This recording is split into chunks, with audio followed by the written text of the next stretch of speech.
So I'm alive today because love saved my family from death.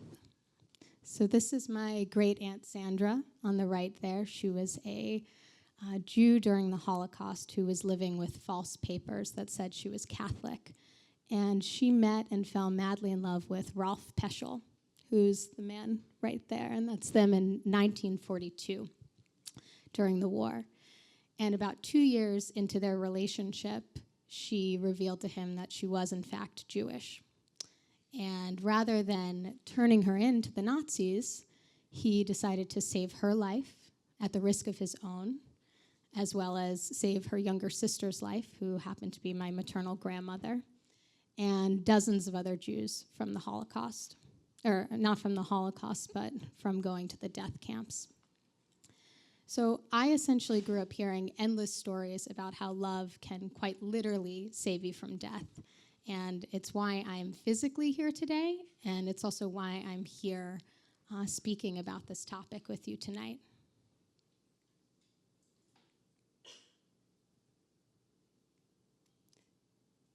So we're going to fast forward a few decades, and we're going to watch a video that's narrated by Sam Harris, who, for those of you who don't know him, he's a neuroscientist. He's fantastic. He has a podcast called Waking Up, and I think that this video really beautifully articulates the relationship between love and death that Katya and I are going to be talking about further tonight. You're behind the wheel of your car, and somebody does something erratic, or they're probably just driving more slowly than you want, and you find yourself getting angry. Now, I would submit to you that that kind of thing is impossible if you're being mindful of the shortness of life. If you're aware that you're going to die, and that the other person is going to die, and that you're both going to lose everyone you love, and you don't know when, you've got this moment of life, this beautiful moment, this moment where your consciousness is bright, where it's not dimmed by morphine in the hospital on your last day among the living. And the sun is out, or it's raining. Both are beautiful. And your spouse is alive, and your children are alive, and you're driving.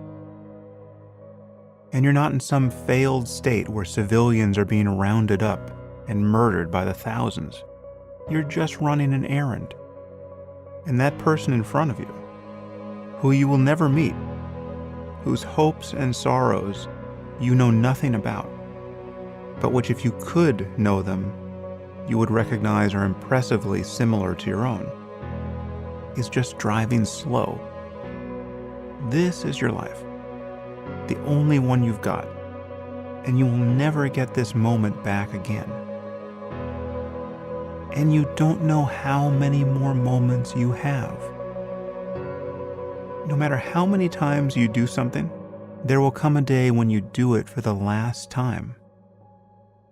You've had 1,000 chances to tell the people closest to you that you love them, in a way that they feel it, and in a way that you feel it. And you've missed most of them. And you don't know how many more you're going to get. You've got this next interaction with another human being to make the world a marginally better place. You've got this one opportunity to fall in love with existence. So why not relax and enjoy your life? Really relax. Even in the midst of struggle. Even while doing hard work. Even under uncertainty. You are in a game right now, and you can't see the clock, so you don't know how much time you have left. And yet you're free to make the game as interesting as possible. You can even change the rules. You can discover new games that no one has thought of yet. You can make games that used to be impossible suddenly possible, and get others to play them with you. You can literally build a rocket to go to Mars so that you can start a colony there. I actually know people who will spend some part of today doing that. But whatever you do, however seemingly ordinary, you can feel the preciousness of life. And an awareness of death is the doorway into that way of being in the world.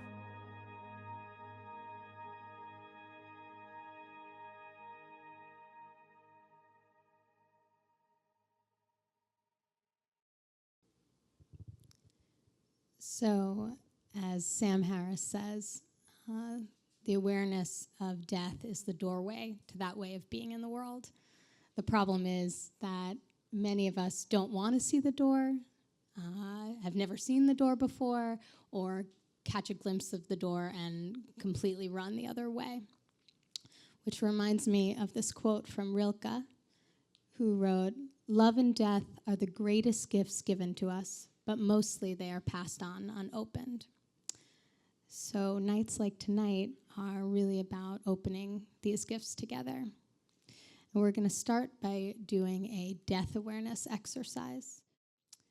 So I'm going to ask that you take the index card and the pen and you draw a horizontal line across it. And I want you to imagine that the beginning of that line symbolizes your birth and the end of that line symbolizes your death.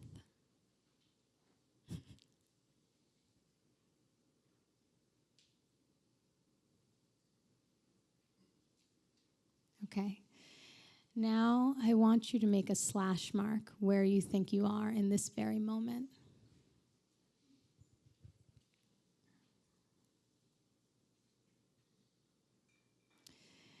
And I want you to turn to the person sitting next to you and reflect upon the following questions.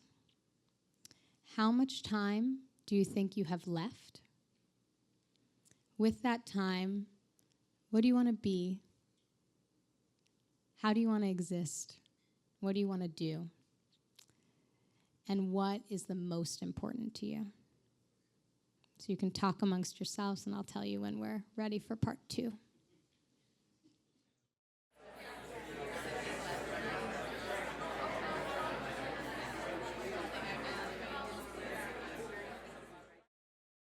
So now if you can just wrap it up and bring your attention back to this front of the room.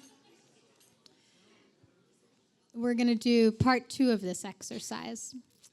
I'm going to ask that you look at your index card and imagine that that slash mark has moved all the way to the right. And you can reflect on this silently to yourself. If in fact you knew you only had a few days, maybe even a couple hours to live, and you were looking back on your life, what would you say had been the most important thing in it? And just take a moment with that.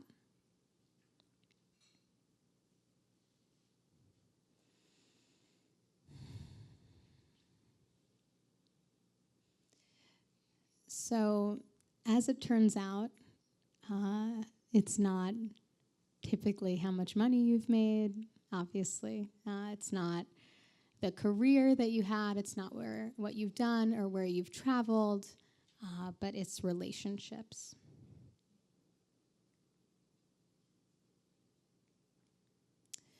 And Frank Ostaseski, who's the founder of the Zen Hospice Project in California, who's watched countless people pass away, says that at the end of life, there are really only 2 questions that matter. Am I loved, and did I love? I'm just going to say it one more time. The only 2 questions that matter at the end are, am I loved, and did I love? The problem is that in order for these 2 questions to really take precedence in our minds, it frequently takes what existential psychologists call a boundary situation. And a boundary situation is any circumstance that makes us recognize our fragility and our own mortality. So that could be an illness, it could be a terrorist attack, it could be a natural disaster, and so on. And I really like this quote from a novelist named John Fowles, who says, "Death is rather like a certain kind of lecturer. You don't really hear what's being said until you're in the front row." But it does beg the question, what if we could bring death awareness into our daily lives now? Could we live with that perspective in mind about what's truly important? Those two questions, am I loved and did I love? I think theoretically the answer is yes, but we don't do this. So then the question becomes,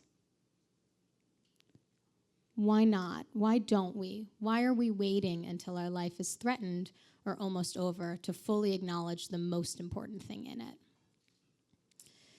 The answer is we have a tremendous amount of death anxiety. So our instinct for life, our desire, our strong evolutionary need for self-preservation comes in direct conflict with the knowledge, the intellectual understanding that we will die. And this creates an irresolvable existential paradox. And as a result, we've developed pervasive unconscious defenses to cope. And while a number of them have been studied in the literature, I decided to focus specifically on love.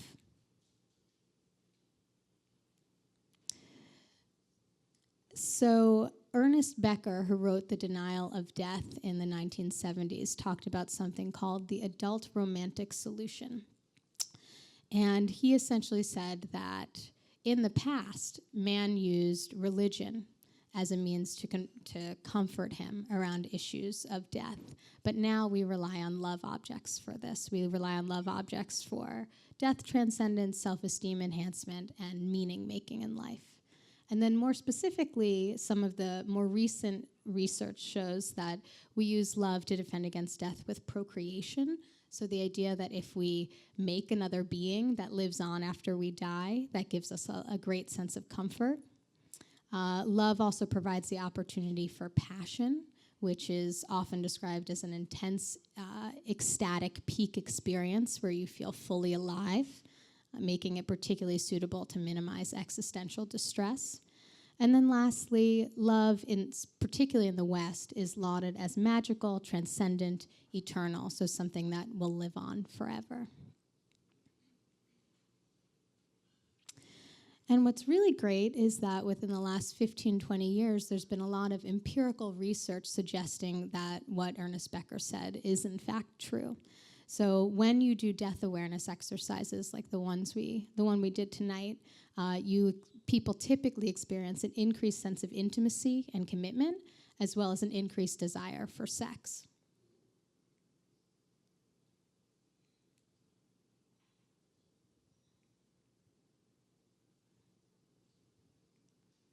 Okay.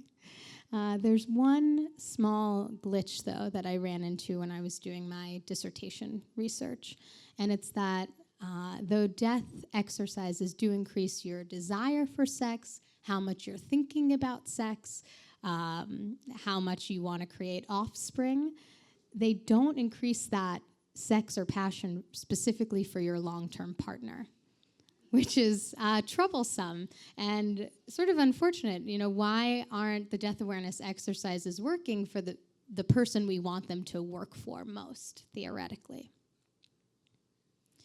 And so to understand this better, I'm just going to take it to a real-world example. So many of us have seen this. Maybe we've been in experiences like this before, where love starts off as magical, eternal, transcendent. It's our new religion. God isn't the one anymore. Our partner is. And we, think this love is going to last forever. We've found our person. This is it. But over time, we end up, or many of us end up like this. We end up bored, complacent, ungrateful. Our love feels like it's not alive anymore. For lack of a better word, our relationship maybe at times feels dead. And then what happens is we look for it elsewhere. So this is Ashley Madison, which is a website for people specifically looking to have affairs. And as you can see, they really capitalize on the research that I'm highlighting for you by giving us a death awareness prime. Life is short, have an affair. So life is short, makes you not necessarily want to sleep with your partner all the time, but it does make you want to sleep with someone. So I see this as a bit of an issue, personally. And so I look to the experts to try to understand what's going on and what we can do to change this. So Stephen Mitchell, who is a psychologist who writes a lot about love, says that we insist on the stability and permanence of our romantic relationships in order to mitigate our existential fears. So essentially what he's saying is life isn't secure, so we make love secure. The problem with that, if anyone knows Esther Perel's work, is that we actually need some of that insecurity. We need the unknown. We need the unpredictable, because these are fundamental elements of desire.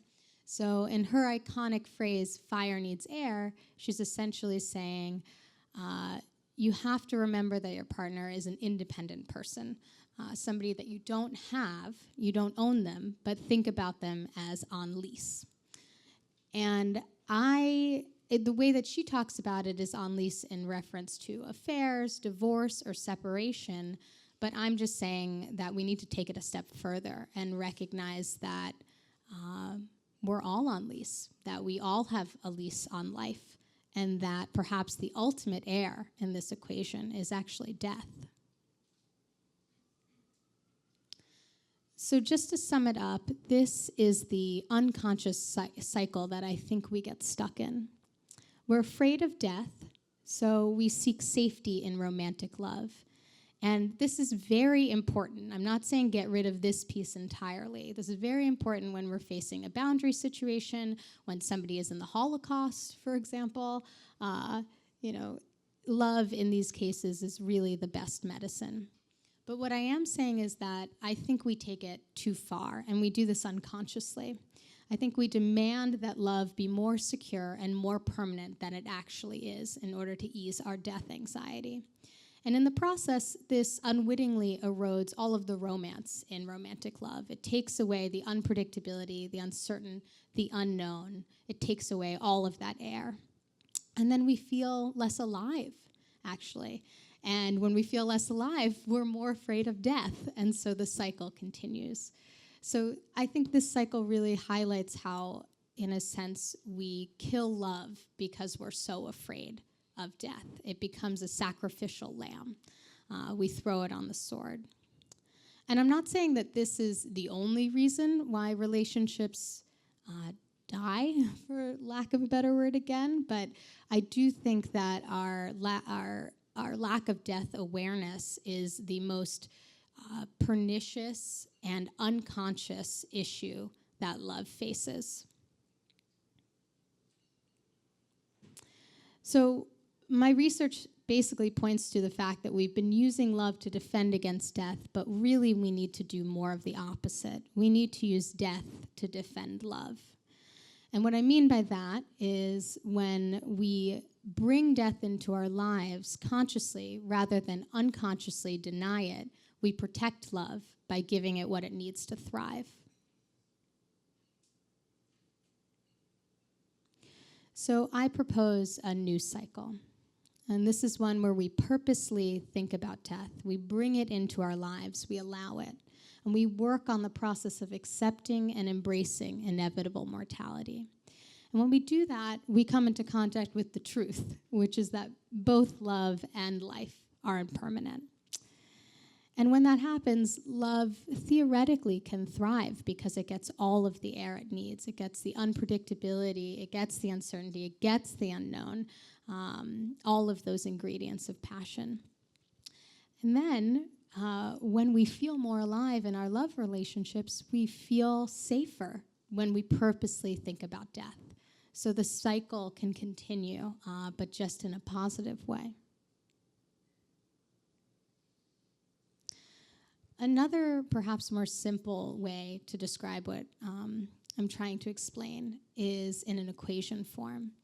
So love without death in mind, I think, is really more like attachment. It's a love that's much more based on our needs for security, our needs for safety, our need to save ourselves from death. So it's much more based on ourselves. But love with death in mind is true love. And by that, I mean that it's love that's based on the truth that we don't know when we're going to die. We don't know when anyone's going to die. And when we live and love that way, I believe that our relationships are richer, they're deeper, they're more awakened, and they're much more other-focused. And I think it gives us the best chance of loving in the long term. And then I'll share that actually more recently, in my experiences with non-ordinary states of consciousness in meditation, some with sound and some in silence, that I've started to question the whole idea of a relationship existing in between, or between love and death, and have really started to think about the concepts as one. And what I've been thinking is that in becoming nothing, as in death, you suddenly and simultaneously become everything, as in love. And it's this oneness that I think exists as you go deeper into these constructs. And I actually have been finding some evidence for that in the literature, specifically around passionate love. So in Tantra, the orgasm is considered as close as we can get to death, and it's a practice of surrender, the surrender necessary or inherent in death, but also necessary to achieve ultimate bliss. The French call the orgasm la petite mort, which means a little death. There's a French philosopher who really talks about this. He says that eroticism is ascending in life up to the point of death. Freud even touches upon this. He talks about the life instinct, eros, and the death instinct, thanatos, in Beyond the Pleasure Principle. And he, towards the end of that, says that the goal of all of life is death. And I rather like this quote from Barbara Carrellis, who wrote the Urban Tantra. She says, "Our death-negative culture has produced a bliss-starved population." And I love that because I think it highlights the direct proportionality between accepting death and experiencing bliss. So how do we experience as much bliss as we can in our lives? And I would say that we have to bring death out of the closet. Those are actually Frank Ostaseski's words, but I love that idea. And we can do that in a number of ways. So one is that you can do daily death awareness exercises. I had an alarm that went off on my phone at 10 a.m. every day for years that said, "Tomorrow's promised to no one." You can also download an app called We Croak that gives you quotes about death 5 times a day. I don't think the quotes are particularly good, but conceptually, the idea is based on a Bhutanese sort of saying that you need to think about death or contemplate death at least 5 times a day in order to live a full and fulfilling life. Something I do say that you can recommend, and it's not a 5-time-a-day thing, is you can take this index card, you could put it on your fridge, you could keep it in your wallet, just as a reminder that you don't necessarily have all the time in the world. There are also a number of meditations you can do. And there's something called the last breath meditation, where you breathe in and breathe out, and at every exhale you imagine as if it's your last. For me personally, doing 10-day silent Vipassana meditation retreats have been very helpful in me understanding and really experiencing the transient nature of my body. So I recommend that as well.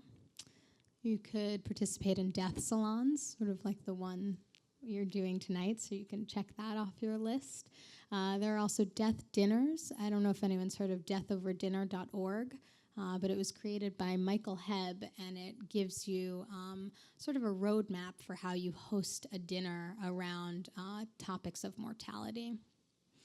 Psychedelics is a really interesting way to explore death and death transcendence. So often in psychedelic experiences, sort of the ego and the idea of the self can dissolve, and you can feel an experience of oneness Michael Pollan described his experience as sort of letting go of the rope of the self. And there have been a number of studies done on how psychedelics can help alleviate fear of death. Tantra, as we described, is also another way you can explore death transcendence. In that book, The Urban Tantra, there are a number of exercises you can do that help you practice surrender. And then spending time with the elderly and the sick. You know, we lock away the elderly. We put the sick often in hospitals. We sequester people, largely because we don't want to face our own mortality. So I advise you to spend time with people that are sitting in that front row, and sort of acknowledge that one day you will be in their shoes. So I'm gonna play a video of a couple that got engaged but really decided to bring death out of the closet. It's about 3 or 4 minutes, so get comfortable. They asked a makeup artist to age them every 10 years. And I skipped forward, so we're not going to see every year, but we're going to see them towards the end of the video in their 70s and then again in their 90s. And I think it's just a way to show you how a couple can have that experience and sort of what it does for them when they start recognizing mortality.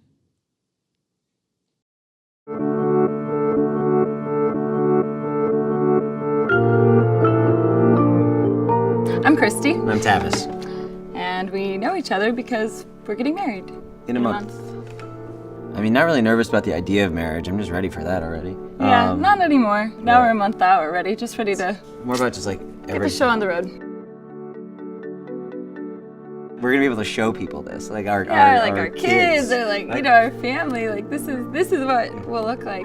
My mom thinks this is the coolest thing ever, and she was like, "But what a treat for us because we will probably be gone when you're that age, and we'll get to see what you would maybe look like. Look how cool!" And take a look. How you doing? You've been in the sun. Your eyebrows. I'm pretty happy with the way that she looks, yeah. You look a lot older than I thought you would. I look like my grandma. Oh my God. I did not age well. I hope I'm taking better care of your hair at this age. Why are you getting so emotional? I don't know. I can't help but think about what the potential last 50 years were. Yeah.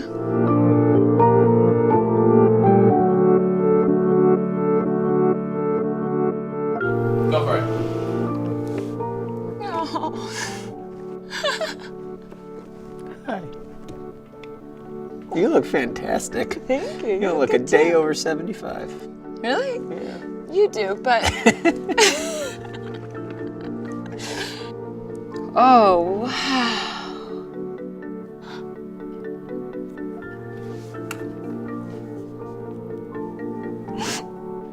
What an incredible thing to see. That's a pretty good head of hair. Oh my God. What do you think? I think I look pretty darn good. I do too. Yeah. When I smile, I look like a very jolly old man, and when I don't smile, I look like a stern asshole. I gotta be honest. Do you think you'll still be sexually active? No. We'll be tired.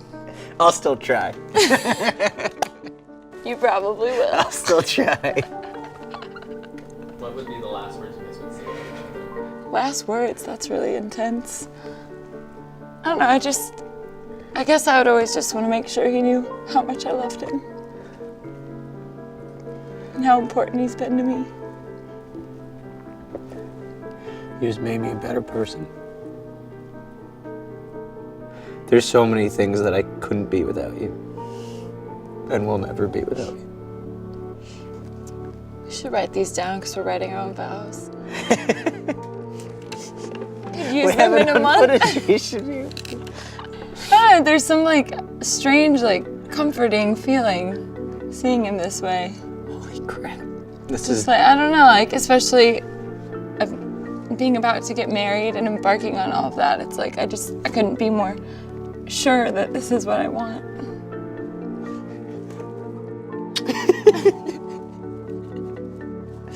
Feels weird. It does.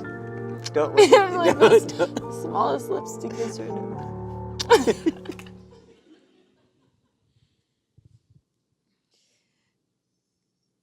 So I love that video. But I think that video sort of shows us my final point, that if there's one thing I want you to take from this talk, it's this. So the saying goes, it's better to have loved and lost. But more importantly, I think we have to accept loss to have better love. And it brings to mind this Zen parable about plastic flowers versus real flowers. Ooh.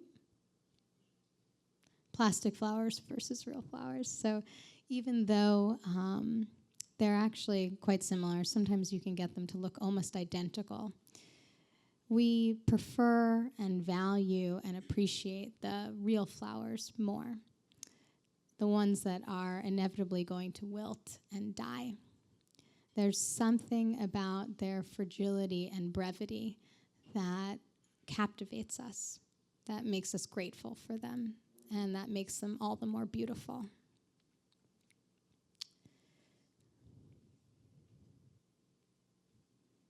So with that, I want to introduce you to Katya again. It's going to come out. And thanks. So I have had the pleasure of knowing Katya for not too long, but she's already had a tremendous impact on my life. And I had listened to a podcast that she was on a few weeks ago and was really taken with this one specific quote. So I just put it up here, and I'll read it. A difficult challenge like cancer can really allow you to live because it shows you what the depth of every moment means. And for that, there's a certain gratitude to that disease that has been deemed a monster.